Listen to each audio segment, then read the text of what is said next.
Hello বন্ধুরা, তোমরা সবাই কেমন আছো? আজকে আবার একটা নতুন রেসিপি নিয়ে হাজির হলাম। রেসিপিটির নাম হলো দহেশ্বর শিম পাতুরি। নতুন স্টাইলে রান্না। শিমটা ভালো করে ছাড়িয়ে ধুয়ে নিলাম। ধুয়ে তেল গরম করে তেলের মধ্যে শিমগুলো ভেজে নিচ্ছি। এই নতুন পদ্ধতিতে রান্না করছি। আপনারা দেখুন, দেখে রান্না করুন, খুব স্বাদে। শিমটাকে লালচে লালচে করে ভেজে নিতে হবে। এপিট ওপিট করে ঘুরিয়ে ফিরিয়ে ভেজে নিতে হবে প্রথমে। এই দেখুন, শিমগুলো সব ভাজা হয়ে গেল।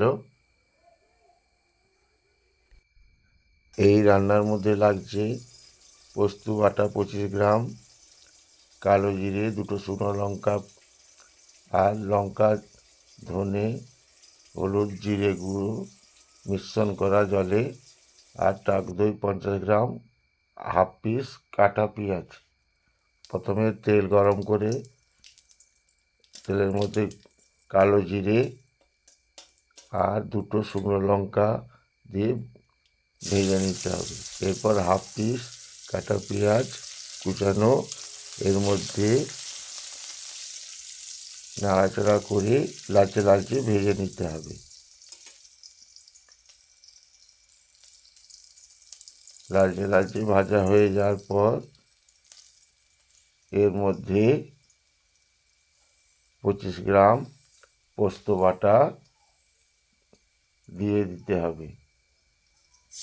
এই দেখুন, 25 গ্রাম পোস্ত বাটা দিয়ে দিলাম। দিয়ে ভালো করে কষে নিচ্ছি।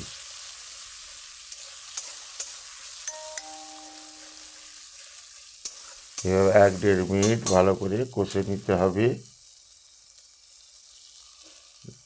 তেল ছেড়ে আসলে এর মধ্যে 50 গ্রাম ফেটে রাখা টক দই দিয়ে দিলাম। দিয়ে হাফ মিনিট ভালো করে কষে নিতে হবে।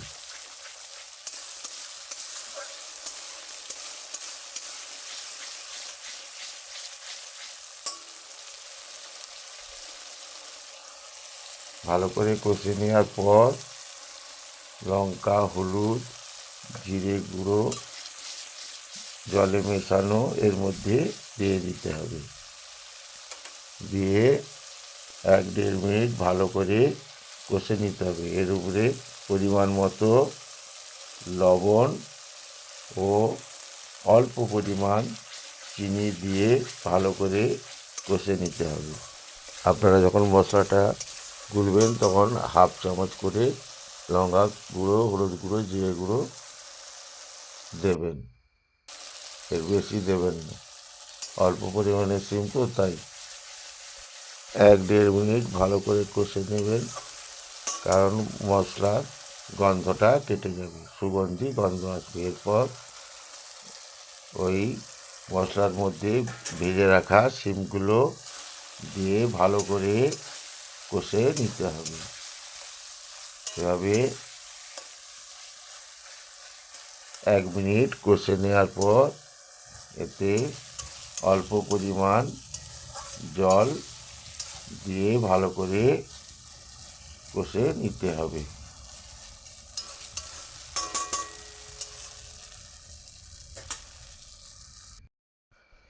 আপনারাও বাড়িতে এই রান্নাটা বানান, দহেশ্বর শিম পাতুরি।